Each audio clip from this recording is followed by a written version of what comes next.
Bismillahirrahmanirrahim. Assalamualaikum warahmatullahi wabarakatuh. Hari ini kita kembali ngaji Hikam Melayu, membaca kitab Futuhul Arifin fi Bayani Amalis Salikin wal Wasilina ila Allah Ta'ala, yang merupakan karangan daripada Tuan Guru Haji Muhammad Sarni bin Haji Jarmani bin Haji Muhammad Siddiq Al-Alafi. Kitab ini sendiri merupakan syarah dari kitab Al-Hikam karya Syekh Ibnu Athaillah As-Sakandari. Kemarin kita sudah sampai hikmah yang ke 67 lah kalau tidak salah lah. Jadi hari ini kita baca keadaan yang 67 68 ya. Dan kemarin terakhir kita sudah membicarakan soal adab seorang salik, baik itu kepada Tuhannya Al-Khaliq maupun kepada makhluk, yang diantaranya misalnya terhadap gurunya atau terhadap sesamanya atau terhadap lingkungan, lebih-lebih kepada baginda Nabi Sallallahu Alaihi Wasallam.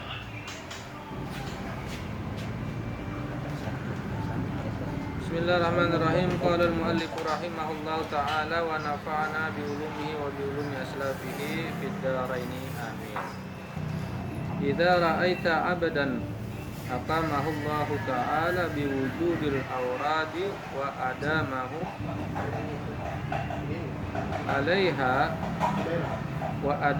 'alaiha ma'atulil imdad fala tastahqiranna ma manahahu maulah li'annaka lam tara alaihi simal arifin wala bahjatal muhibbin walaula waridun ma kana wirdun.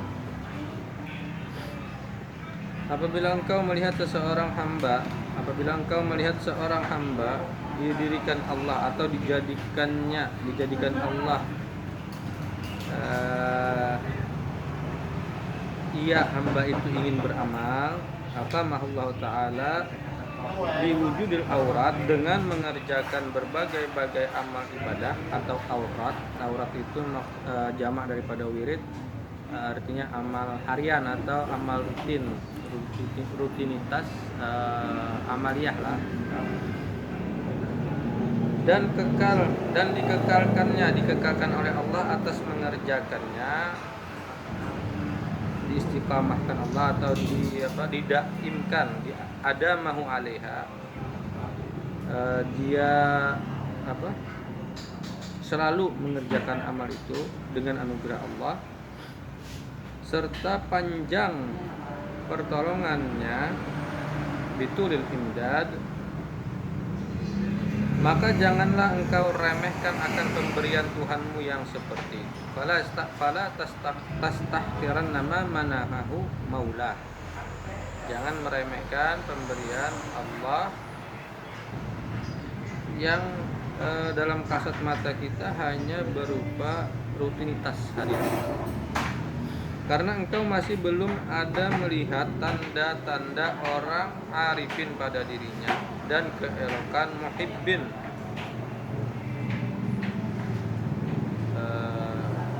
Jadi kita dilarang meremehkan orang-orang yang istiqamah dalam wirid, dengan aurat, dengan amal-amal harian.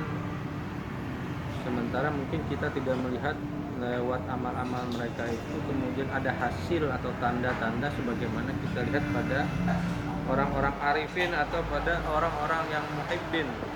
Maksudnya kalau arifin, muhibbin ini ya terkait dengan wali-wali Allah lah. Artinya tidak ada tanda-tanda kewalian pada diri mereka, jangan diremehkan. Karena kalau tak ada panggilan, atau karena jikalau tidak ada warid, tidak ada panggilan daripada Tuhan dan tajallinya melalui tanda-tanda karomah misalnya, tentulah tiada terlaksana amal ibadah, maka tidak ada wirid. Falaula waridun makana wirdun. Maka jika engkau menghinakannya adalah engkau kekurangan adab terhadap Tuhanmu. Jadi ini masih berkaitan dengan soal adab. Adab kita di dalam bersuluk itu adalah salah satunya dengan mendawamkan wirid lah. Al-Habib Abdurrahman As-Sagab mengatakan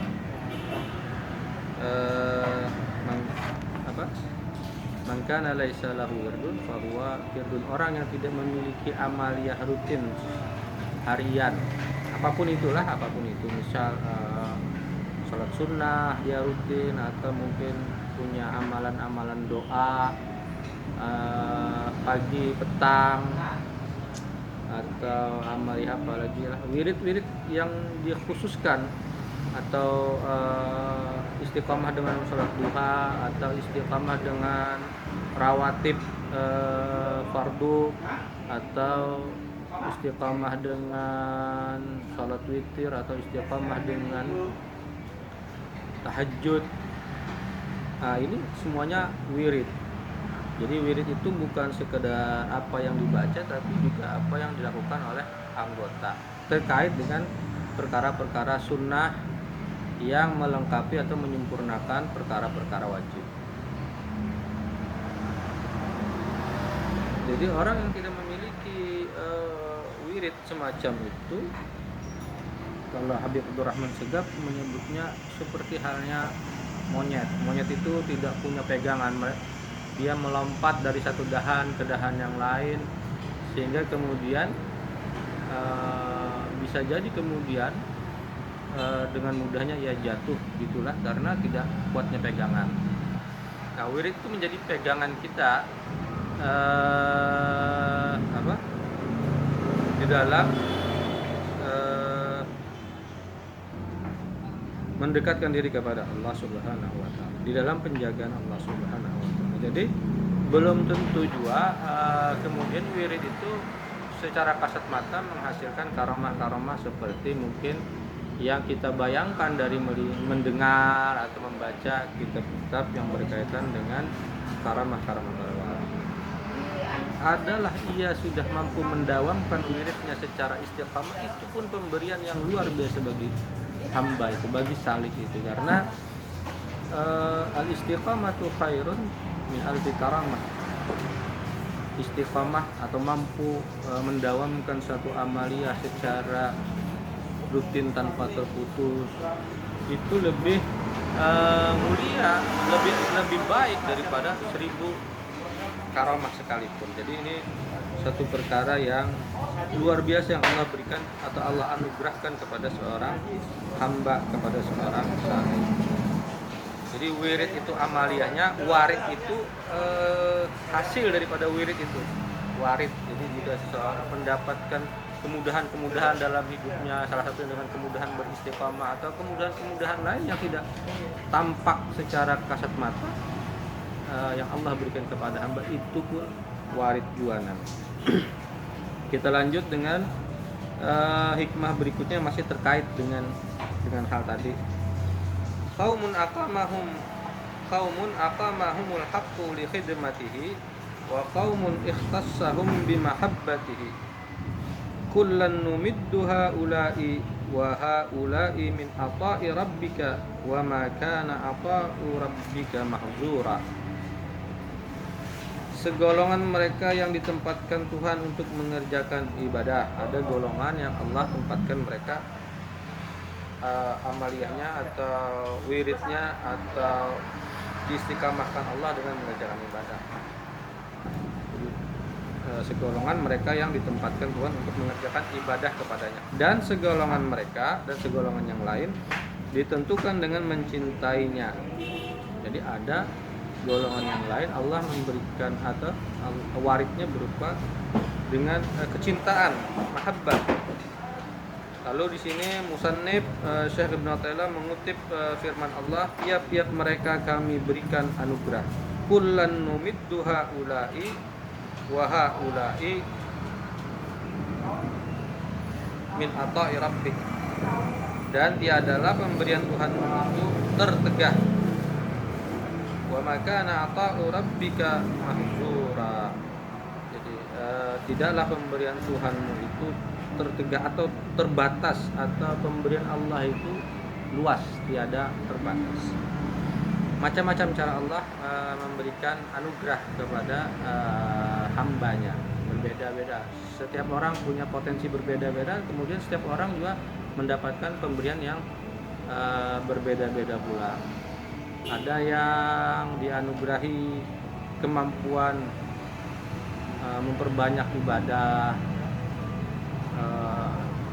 ya lebih ke dalam dirinya lah, amal ritualnya kemudian dia lebih banyak. Tapi ada orang yang mungkin secara amal ritualnya tidak terlalu banyak, yang wajib-wajib aja yang dikerjakan, beberapa yang sunnah juga yang dikerjakan, tapi mungkin ada perasaan kecintaan yang lebih di dalam hatinya, di dalam memandang kainat atau di dalam memandang makhluk Allah. Jadi ada kelembutan hati di dalam melihat orang lain. Jadi amal sosialnya lebih besar. Ada yang amal ritualnya lebih besar, ada yang amal sosialnya lebih besar. Dua-duanya itu anugerah Allah, tidak bisa saling diremehkan satu sama lain.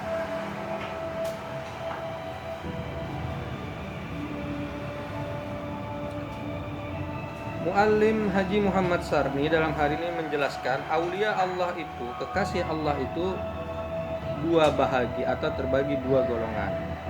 Yang pertama, mereka yang dipilih oleh Allah untuk mengerjakan ibadah zahir, seperti banyak bersembahyang sunnah, banyak berpuasa, membaca Al-Quran, dan lain-lainnya, sehingga patutlah bagi mereka memasuki surga yang telah dijanjikan.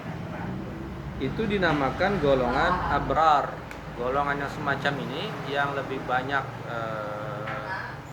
yang memperbanyak ibadahnya, yang ibadah mahdah terutama lah, salat, puasa, amal-amal sunnah, membaca Al-Quran dan seterusnya, itu mereka ini digolongkan sebagai al-abrar, orang-orang yang baik. Dari barrun, dari birrun, orang-orang yang baik. Dan mereka dijanjikan, sebagaimana telah dijanjikan Allah surga, mereka akan menempati golongan itu. Makanya kita lencak berdoa, wa adkhilnal jannata ma'al abrar. Kita ingin dimasukkan ke dalam surga-Nya Allah bersama golongan abrar, karena mereka adalah orang yang memang dijanjikan surga. Dan yang kedua, menurut muallif, golongan kedua, mereka dipilih oleh Allah untuk berhampir kepadanya. Berhampir maksudnya mendekat kepadanya dan masuk ke hadiratnya, makin dekat ke dalam perasaan yang lebih ke dalam hadirat Allah Subhanahu wa ta'ala. Mereka beribadah semata-mata mencintai Allah dan mendirikan hak ketuhanannya. Maka amal mereka yang terbanyak dikerjakan ialah amal hati. Jadi orang yang semacam ini mungkin secara zahir tidak terlalu nampak amal kesehariannya, tapi bahwa mereka memiliki kecintaan yang besar dalam segala amal. Jadi walaupun sedikit amal, tapi setiap amal itu dikerjakan dengan sepenuh hati, dengan keinginan hati yang ingin selalu dekat atau mendekat kepada Allah Subhanahu wa ta'ala. Mereka mungkin lebih bertumpu pada melihat makhluk. Di kecintaan mereka kepada makhluk itu merupakan cermin daripada kecintaan mereka kepada Allah. Jadi lebih banyak beramal sosial, banyak berbuat kebaikan ya secara sosial lah. Mungkin amal zahirnya tidak terlalu kelihatan. Salatnya ya biasa-biasa aja, puasanya ya mungkin Ramadan saja, atau ya sesekali adalah puasa sunnah dikerjakan, atau membaca Al-Quran juga mungkin tidak terlalu nampak kelihatan. Tapi walaupun sedikit amal mereka, yang sedikit itu mereka laksanakan dengan sepenuh hati. Mereka ingin dekat kepada Allah. Yang kedua ini ialah orang arifin dan muhibbin. Jadi yang satu arifin, yang satu disebut muhibbin. Yang pertama tadi banyak dengan ibadah dengan amal zahir itu disebut dengan arifin, orang yang memiliki pengetahuan akan janji Allah, dan orang yang beramal dengan amal hati itu disebut dengan muhibbin, dengan kecintaan. Dinamakan golongan muqarrabin, keduanya dinamakan muqarrabin, orang-orang yang ingin dekat atau memang didekatkan Allah kepadanya. Demikian, semoga kita mampu memperbaiki adab kita. Artinya ini berlaku untuk diri kita maupun ketika kita melihat orang lain. Jangan berburuk sangka, tapi lebih banyak berfokus kepada diri kita sendiri. Karena perkara-perkara yang anugerah Allah itu adalah rahasia Allah. Kita hamba, kita makhluk, kita salik hanya mampu berbuat dan berusaha dan berupaya dan berharap dengan perbuatan, dengan amal kita itu Allah menerimanya. Selebihnya urusan Allah. Termasuk dalam hal-hal yang bersifat keduniawian lah. Mungkin penting juga hal ini dipahami karena ada orang-orang yang memang berbuat dengan akal pikirannya, segala sesuatu ditimbang, kemudian segala sesuatu direncanakan, segala sesuatu detail dipikirkan, dikerjakannya. Sementara yang lain ada orang-orang yang dengan passion, dengan semangat, dengan gairah yang lebih besar, tapi mungkin dalam merencanakan, dalam memperhitungkan mungkin kurang tertata. Jadi kelihatannya seperti acak bekerjanya, tapi setiap pekerjaan yang ia lakukan dikerjakan dengan totalitas yang besar. Demikian, mudah-mudahan ini bisa menjadi bagian dari diri kita. Kemanapun Allah tempatkan kita sebagai arifin ataupun sebagai muhibbin, selayaknya kita syukuri. Demikian, mudah-mudahan bermanfaat. Wallahul muwaffiq ila aqwamit thariq. Wassalamualaikum warahmatullahi wabarakatuh.